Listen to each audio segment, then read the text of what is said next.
Catholic Faith Video Edition. Kuya Eugene Depo, Depenser Katoliko CFD. Lakbay Katoliko, mayong adlaw kanatong tanan. Ato na puning tagaag pagtagad ang usa ka comment section ni Eckstein Gap kaniyang account o muni ang naong. Kani comment siya sa akong post regarding kay Mother Mary. Giingon sa iyahang comment section akong nakuha. Kining makita na to sa picture. Nagingon, Jesus never call her mama. Tungod kay si Maria, she's only a vessel aron matuman ang tagna nga ipanamkon ang Mesiyas. But why are you calling her mama? Mga anak, badi ay mo ni Maria? Perting problema ha jud kay niya ani.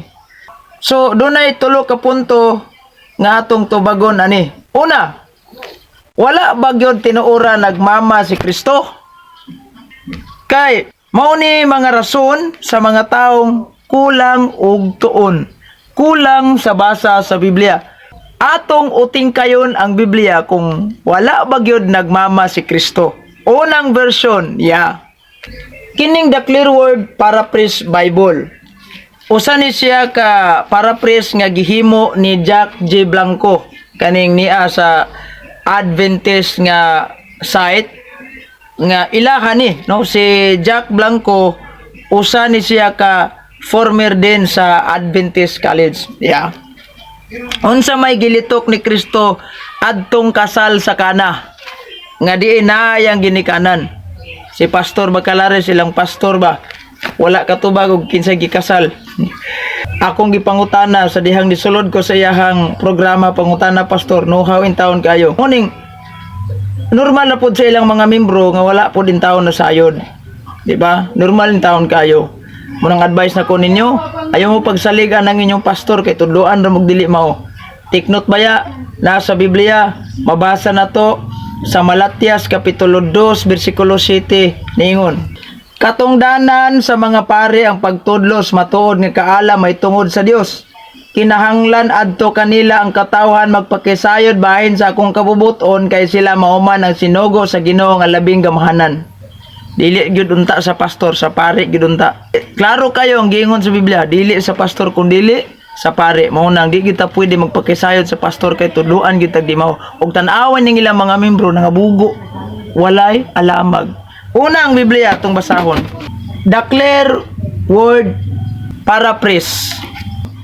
John chapter 2 verse 4 katong response ni Kristo sa iyang ginikanan atulis kasal sa Kana.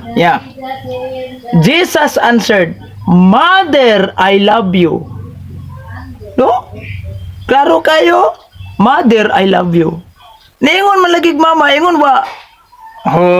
Kadtong nagdupa si Kristo sa cross na ang iyang ginikanan tan-aw nato. Mao gihapon nga paraphrase atong basahon.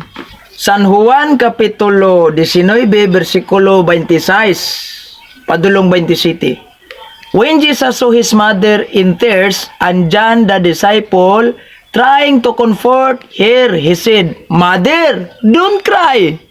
Take John to be your son in my place. He will take care of you." Then he said to John, "John, take care of my mother for me and consider yourself to be her son." From that moment on, John took care of Mary and took her home to live with him. Sa gingon ni Kristo, "Mother, don't cry." Munay una ha, naajod sa Biblia, letra por letra, nitawagid si Kristo og mother. Ikaduhang translation sa Biblia, the New English Bible, atong basahon. Kadtog yapong kasal sa Kana, dira. San Juan kapitulo 2 bersikulo 4 response ni Kristo sa iyang ginikanan. He answered, "Your concern, mother, is not mine. My hour has not yet come." See? Niingon ha? Naagyapon. Sa mao gyapong translation sa dihang nagdupa si Kristo sa cross sa iyang gingon. San Juan kapitulo 19 bersikulo 26. Cleopas and Mary of Magdala, Jesus saw his mother with the disciple whom he loved. Standing beside her, he said to her, "Mother." there is your son. Unto the disciple, there is your mother. And from that moment, the disciple took her into his home. Naagyapon, letra por letra, kaduhaning translation. Ikatulo, The New Testament Pinoy version. Basahon nato. Kasal gihapon sa kana. Ya response ni Kristo sa iyang mama. Nanay, hindi pa ngayon ang time ko. Hayaan nyo na lang po ako sa gagawin ko. Sagot ni Jesus. Nagyapon. Di ba? Letra po letra mabasa. Sa mao gyapon nga translation katong nagdupa si Kristo sa krus. Ningon. San Juan Kapitulo 19:26. Nakita ni Jesus na nakatayo ang nanay niya katabi ang mahal niyang disciple, kaya sinabi niya sa nanay niya, Nanay, ayan po ang anak nyo. Oh, naglanay. Diba? Oh, kaupat nga translation. Ang Youth Bible. Basahon na to. Kasal gyapon sa kana, ang response gyapon ni Kristo ngadto sa iyahang mama. Ningon, Jesus replied, Mother, my time hasn't yet come. You must not tell me what to do. See? Ningon gyapon, Mother. Oh, naa. Ikalimang translation, The Message Bible. Atong basahon. Kasal gyapon ni kana. Ang response ni Kristo sa iyahang mama. Ingon siya, Jesus answered, Is that any of our business, Mother? Yours or mine? Oh, nagmama gyapon. No, di ba? Gamama. Mao nang dili ta pwede pailad sa pastor kay tudluan ra gyud ta og ingnon ta nga wala may mabasa pero naa di ay waton ta ba? Waton. Ikaduhang punto, kanang giingon niya nga only vessel, wrong na siya. Kay nganuman si Santa Maria mao gayud ang inahan sa Dios nga si Kristo. Kay gitawag siya Theotokos. Unsa man ning gitawag natong Theotokos? Ang Theotokos usa na siya ka Theos, but sabot God. Tiktin to give birth. In short, God bearer.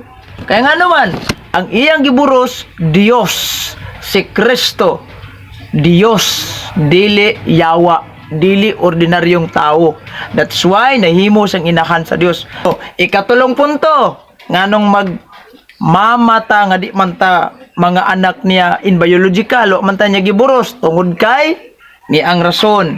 Sa dihang nagdupa si Kristo sa cross, niingon siya sa iyang ginikanan. Mo nang gingon. San Juan Kapitulo 19 versikulo 26.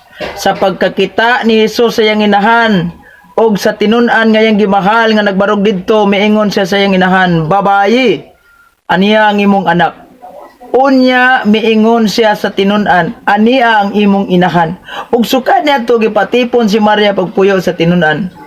Gihimo niyang inahan si Santa Maria sa iyang tinun-an. Therefore, kita usab nga nanahimo nga igsuon ni Kristo, nahimo siya na tong ginikanan in spiritual.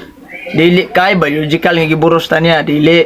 Kay sa Biblia, niingon ang Biblia. Hebrehanon Kapitulo 2 versikulo 11 nag-ingon, kay sila gibalaan og ang nagbalaan kanila may usa lamang kaamahan busa dili maulaw si Jesus pagtawag kanila nga iyang mga igsuon. Mismo si Kristo ang nagtawag og mga igsuon nato nga mituo, nato nga mga nagbalaan. Mauna kay igsuon naman tang Kristo, natural kay si Kristo gamama magmamata mo nang moingon jud ta og Mama Mary. Mauna ang kamatuoran nga lisod dawaton sa mga aliporis sa demonyo. Magbantay kita ni. God bless.